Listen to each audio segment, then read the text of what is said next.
छत्तीसगढ़ में बीजेपी के पूर्व मंत्री ने की सारी हदें पार। पूर्व मंत्री राजेश मूनद ने पुलिस को दी गालियां, सबके सामने वर्दी पहने पुलिस कर्मियों का किया अपमान। फिर पुलिस ने की ताबड़तोड़ कार्यवाही, बीजेपी के पूर्व मंत्री को किया गिरफ्तार। खबर में आगे बढ़ने से पहले लाइक कीजिए इस वीडियो को और चैनल को सब्सक्राइब करने के बाद घंटी बजाना बिल्कुल ना भूलें। दरअसल केंद्र में भारतीय जनता पार्टी की सरकार है, इसी वजह से कुछ भाजपा के नेता और मंत्री गुंडागर्दी कर रहे हैं, पुलिस कर्मियों का अपमान कर रहे हैं। बीजेपी नेता पुलिस को सबके सामने बेइज्जत कर रहे हैं, पुलिस कर्मियों को गालियां दे रहे हैं। हाल ही में छत्तीसगढ़ से एक ऐसा ही मामला सामने आया है और ऐसे में देखा जाए तो छत्तीसगढ़ में कांग्रेस की सरकार है और भूपेश बघेल छत्तीसगढ़ के मुख्यमंत्री हैं। छत्तीसगढ़ में भारतीय जनता पार्टी के पूर्व मंत्री राजेश मूनद सबके सामने पुलिस कर्मियों को गाली दे देते हैं, जिसके बाद पुलिस बीजेपी के पूर्व मंत्री राजेश मूनद को गिरफ्तार कर जेल में डाल देती है। लेकिन अब आप वीडियो पर नजर डालिए जिसमें बीजेपी के पूर्व मंत्री पुलिस को भद्दी भद्दी गालियां दे रहे हैं, सरेआम दादागिरी दिखा रहे हैं, पुलिस का अपमान कर रहे हैं। सुरक्षा की जिम्मेदारी जिन व्यक्तियों की है, अगर वो पार्टी बनने लग जाए तो हम लोग क्या करें? तो इन महादर्श लोगों की हिम्मत कैसे हो यहाँ पर आकर के झंडा दिखाने की?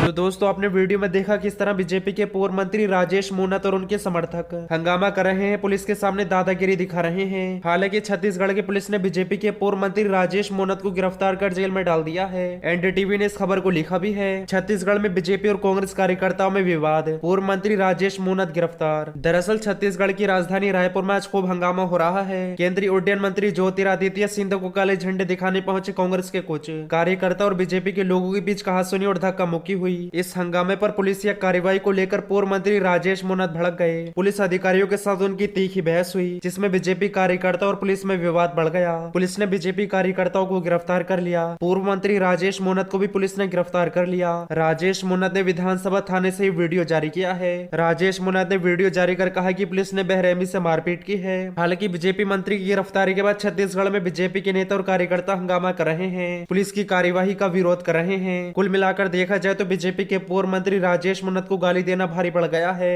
क्योंकि गाली देने पर ही पुलिस ने गिरफ्तार कर जेल में डाल दिया है। कोरोना मुआवजा न देने पर राज्यों को फटकार, सुप्रीम कोर्ट ने कहा आप कोई चैरिटी नहीं कर रहे हैं, यह आपका कर्ज है और आप इसे दिल से करिए। दरअसल वायरस से मौतों पर मुआवजा देने में ढिलाई के मामले में सुप्रीम कोर्ट ने शुक्रवार को राज्यों को कड़ी फटकार लगाई है। अदालत ने राज्यों से कहा कि आप तकनीकी आधार पर क्लेम रिजेक्ट नहीं कर सकते हैं, क्लेम एप्लीकेशन आने के 10 दिन के भीतर मुआवजा दिया जाए। महाराष्ट्र सरकार से सुप्रीम कोर्ट ने तलखे शब्दों में कहा कि आप कोई चैरिटी नहीं कर रहे हैं, ये फर्ज है और आपको इसे दिल से करना चाहिए। दरअसल राज्य महज इस आधार पर मुआवजा देने से इनकार कर रहे हैं कि एप्लीकेशन ऑनलाइन सबमिट करने के बजाय फिजिकली ऑफलाइन जमा कराई गई है। ऐसे मामले सबसे ज्यादा महाराष्ट्र में सामने आए हैं। सुप्रीम कोर्ट ने राज्यों को मुआवजा देने के लिए एक सप्ताह का समय दिया है। Justice MR. शाह और जस्टिस बी.वी. नागरत्ना की बेंच ने ऑफलाइन एप्लीकेशन को रिजेक्ट किए जाने के मामलों को बेहद गंभीरता बताया है। सुप्रीम कोर्ट ने पिछले साल वायरस के कारण जान गंवाने वाले लोगों की फैमिली को 5 लाख रुपए का मुआवजा देने का आदेश राज्य सरकारों को दिया था। ये मुआवजा स्टेट डिजास्टर फंड से दिया जाना था। मीडिया माई रिपोर्ट के मुताबिक जस्टिस शाह और जस्टिस नागरत्ना की बेंच ने राज्य सरकारों को ऐसे परिवारों को मुआवजा देने के लिए एक सप्ताह का समय दिया है